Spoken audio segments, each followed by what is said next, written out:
While the American economy is sinking like the boat at the end of Jaws, America itself is springing actual leaks, not metaphorical ones. Bad leaks. And it turns out the sinking economy and the leaking country are totally related.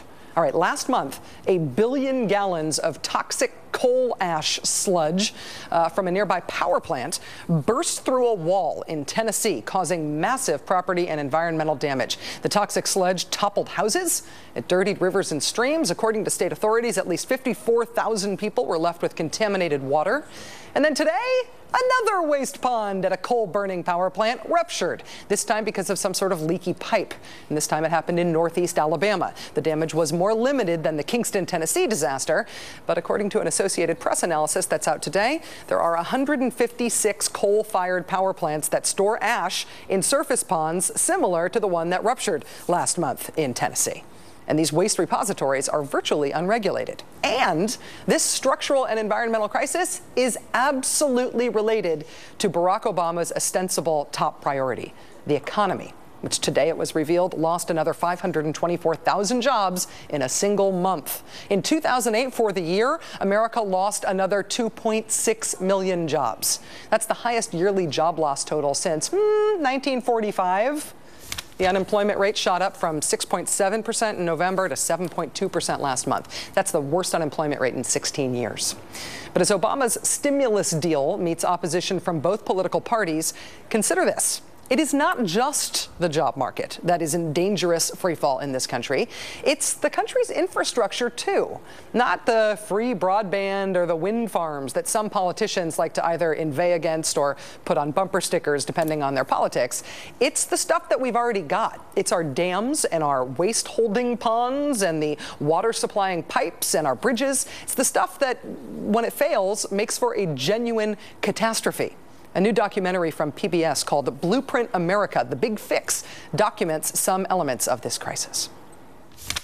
In August of 2007, when that bridge over the Mississippi River in Minneapolis came crashing down, 13 people died and over 140 others were hurt. The disaster in Minnesota woke the nation up to what many highway officials already knew. Structurally deficient bridges and overpasses are an epidemic in every state. An epidemic. Should opponents of the Obama proposed stimulus plan consider the other crisis, the not just economic crisis that plan intends to remedy? Joining us now is David Brancaccio, host of Now on PBS and also the PBS documentary Blueprint America, The Big Fix. David, it's so nice to meet you. Thank you for being here. Pleasure to be here, Rachel. Of all the infrastructure flashpoints or crises that you investigated, what would you describe as the most dangerously out of repair? One day we woke up over the last year and suddenly I-95, the crucial lifeline up and down the East Coast, was out. It was the stretch in Philadelphia. Yeah. They suddenly found that a bridge was much closer to falling down than anybody thought. So they had to rush to repair it. These are all over the country. But of course it's not just bridges, right? It is ports, it is dams, it is a lot of stuff. For instance, how about this?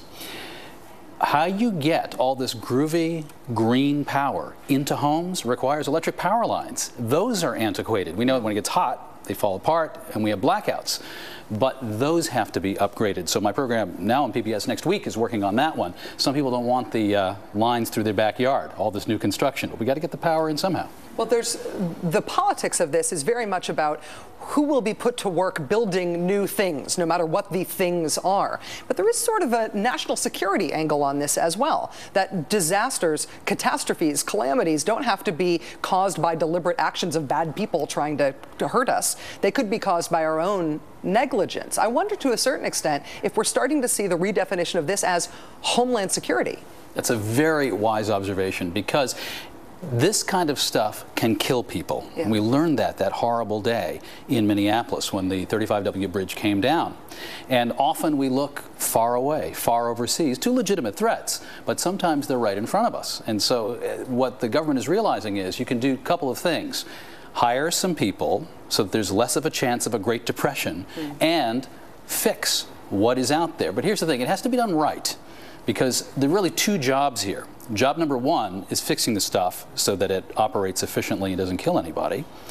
But job number 2 is building a better future for the country. I mean, there's another part of this. If you're spending quadrillions of dollars as we plan to, it has to be smart. So I don't know if you saw in the piece that we did, Blueprint America, we talked to Paul Krugman, the New York Times columnist, but also he had just won his Nobel Prize. He just had stepped off the plane practically from Stockholm. Thing was still shiny. And we're talking to him about this. And he said in the Great Depression during the New Deal, when all similar spending was being done, by and large, corruption wasn't that much of a problem, because we're worried about that now. We're going to spend all this money on these projects. We don't want to build bridges to nowhere.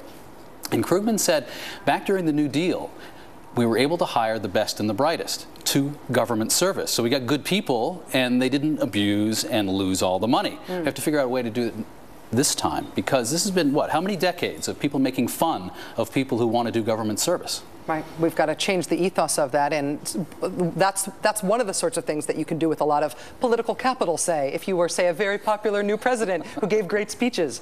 The way that politicians now talk about what ought to be funded in this infrastructure spending that is definitely coming of some kind is that projects should be shovel-ready. What does shovel-ready mean, and is that a good way to plan what to do? Well, here's the thing. I mean, what projects are out there so that if the funding spigot were turned on, they could immediately start digging? One where they've done the environmental impacts, where they have real blueprints. Because if it's people dreaming things up overnight to get the federal money, that could turn out badly. And you're even seeing people like Paul Krugman reevaluate their positions, saying to themselves, well, wait a minute, we want to be sure that there are enough projects out there. What if there are not shovel-ready projects, not enough ready to roll? And so we do have to think more widely about what is infrastructure. You were mentioning it a little bit earlier, but it can be things like investments in alternative energy. And you say, healthcare, is that infrastructure? Well, what about the information technology that could be used to share your medical records if that's something that you want to do? That stuff also has to be fixed with some of this money. What about the public health capacity to respond to a natural disaster or to a terrorist attack or any other major calamity? I mean, you that's go all out to part of the public hospitals in places like Los Angeles. You can see, I mean, there are cracks in the wall from earthquakes past. Last time I visited, a lot of investment is clearly needed, and we got the money because Obama says we're going to, what was a $1.2 or $1.3 trillion deficit he was talking about. Yeah. They're going to be spending this. But it's interesting, you're talking about the Tennessee problem when the coal ash suddenly enveloped a town.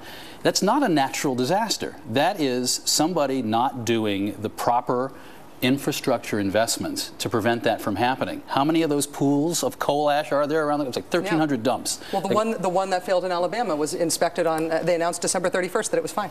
Yeah, no problem at all. PBS's David Brancaccio, it's really nice to see you. Thank you for being here tonight, and congratulations on the documentary. Thanks, it was a real pleasure to be here. Time for a lame duck watch trivia question. What is more lame than the Treasury Department reportedly not knowing where $350 billion of their $700 billion bailout have gone? They've known about it being untraced for 3 weeks, and it's only coming out now. Duck will be served next, and tonight it's extra crispy.